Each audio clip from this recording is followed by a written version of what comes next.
বড় কোনো সংশোধনী ছাড়াই 7,97,000 কোটি টাকার বাজেট পাস, 15% কর দিয়ে কালো টাকা সাদা করার সুযোগ বহাল। বৃষ্টির ভোগান্তিতে এইচএসসি পরীক্ষা শুরু, বেশি দুর্ভোগ চট্টগ্রামে, প্রশ্ন তুলনামূলক সহজ হওয়ায় খুশি শিক্ষার্থীরা। কি ব্যবস্থা নেওয়া হয়েছে মালয়েশিয়ার শ্রমিক পাঠানো নিয়ে কেলেঙ্কারিতে জড়িতদের বিরুদ্ধে? 7 দিনের মধ্যে জানানোর নির্দেশ হাইকোর্টের।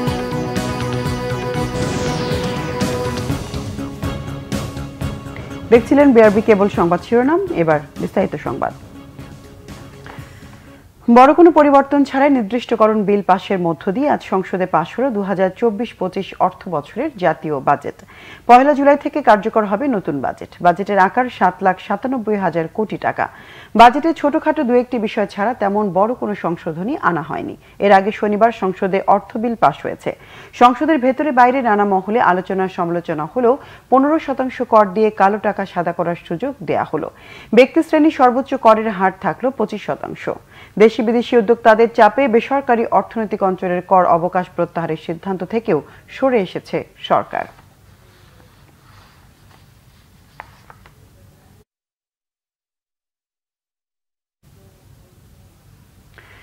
প্রতিকূল আবহাওয়ার ভোগান্তির মধ্য দিয়ে শুরু হলো এইচএসসি ও সমমানের পরীক্ষা। প্রথম দিনে জলাবদ্ধতার কারণে কোনো কেন্দ্রের পরীক্ষা শুরু হতে দেরি হলে সেই কেন্দ্রের সময় সমন্বয় করার কথা জানায় শিক্ষা বোর্ড।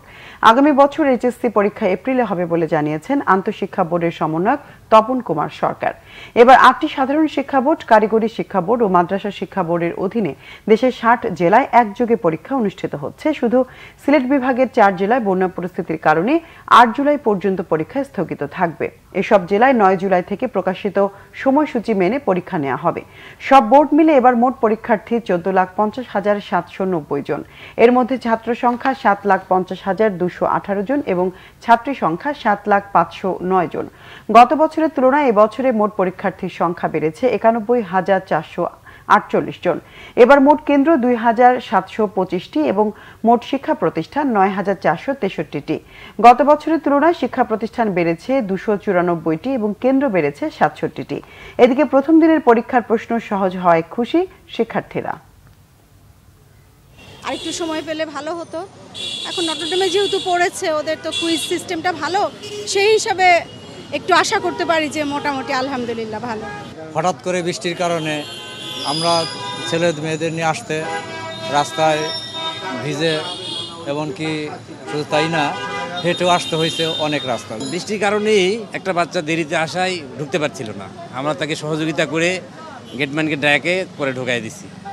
5 মিনিট পরে বাচ্চাটা ঢুকতে পেরেছে আর কি। কেন্দ্রে ঢোকার আগে একটু মনে ভয় ছিল প্রশ্ন কেমন হবে, কিন্তু ঢোকার পরে আসলে প্রশ্ন একটু ইজি ছিল আমাদের জন্য। কেমন দিবে না দিবে, এখন হল থেকে বের হলো বললো ভালো হয়েছে, এখন একটু শান্তি লাগতেছে যে না ছেলে পরীক্ষা ভালো দিয়েছে। কয়েকটা সৃজনশীল প্রশ্ন আগের বছর থেকে কমন এসেছে আর এমসিকিউগুলো মোটামুটি সহজই ছিল।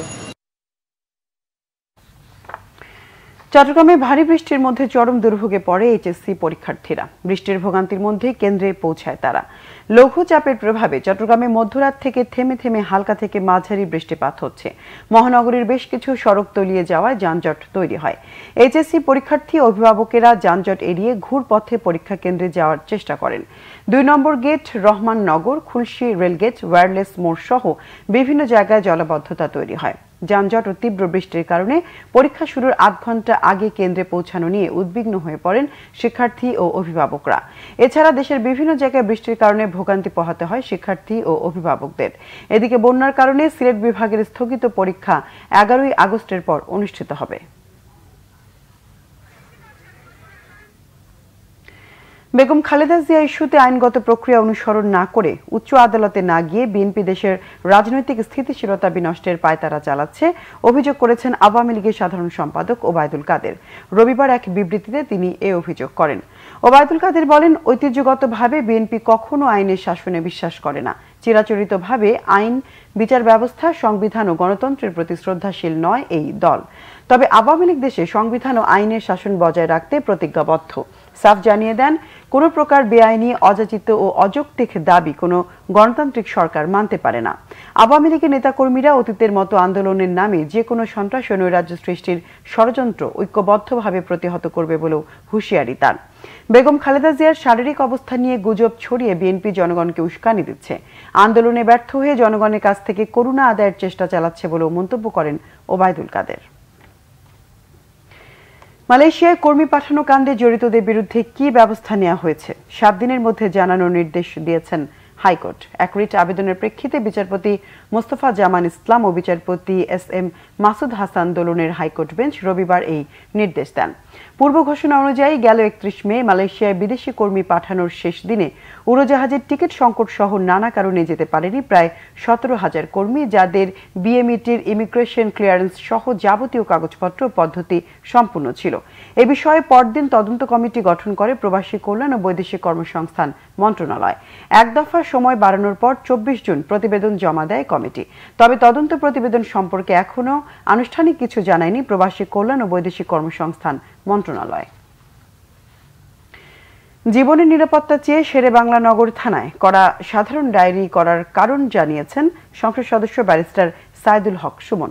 ব্যারিস্টার সুমনের নির্বাচনী এলাকার থানার ওসিকে অজ্ঞাত এক ব্যক্তি জানিয়েছেন ভাড়াটে খুনিরা তাকে হত্যা করতে পারে। আমাকে বললেন, আমাকে একটা মেসেজ দেখালেন যে উনাকে একটা লোক 2-3 দিন ফোন করার পর উনি যখন আমলে নিচ্ছিলেন না তখন উনারে একটা মেসেজ দেয় যে ওই লোকটা, অজ্ঞাতনামা লোকটা আমার সাথে দেখা করতে চায়, কথা বলতে চায়, দেখা করতে চায় না, কথা বলতে চায়।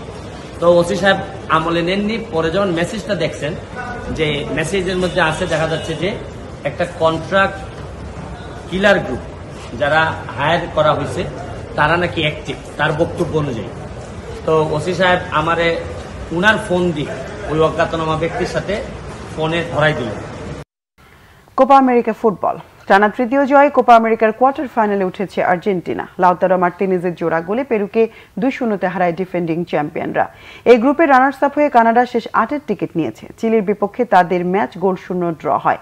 ফ্লোরিডার হার্ড রক স্টেডিয়ামে বাংলাদেশ সময় রবিবার সকাল 6টায় শুরু হওয়া ম্যাচে আর্জেন্টিনা দলে লিওনেল মেসির এবং ডাগ আউটে কোচ লিওনেল স্কালোনির না থাকার কথা আগেই জানা গিয়েছিল। মেসি চোটের কারণে স্কালোনি ছিলেন না নিষেধাজ্ঞায় পড়ে। আর নিয়মিত অধিনায়কের অনুপস্থিতিতে ডিফেন্ডিং চ্যাম্পিয়নদের আক্রমণ ভাগ জমাট রক্ষণের পাশাপাশি শরীরী ফুটবলে আটকে রাখে পেরু। গোলরক্ষক পেদ্রো গায়াসি 28 মিনিটে, লিয়াদ্রো পারাদেসের 44 মিনিটে জিওভানি লো সেলসোর শট ফিরিয়ে বিশ্ব চ্যাম্পিয়নদের হতাশা বাড়ান। তবে দ্বিতীয়ার্ধের শুরুতেই আর্জেন্টিনাকে এগিয়ে নেন লাউতারো মার্টিনেজ। ডি মারিয়ার পাসে গোলটি করেন ইন্টার মিলান স্ট্রাইকার। 55 মিনিটে নিকোলাস তালিয়াফিকো পেরুর জালে বল পাঠালে ফাউলের কারণে গোল বাতিল হয়।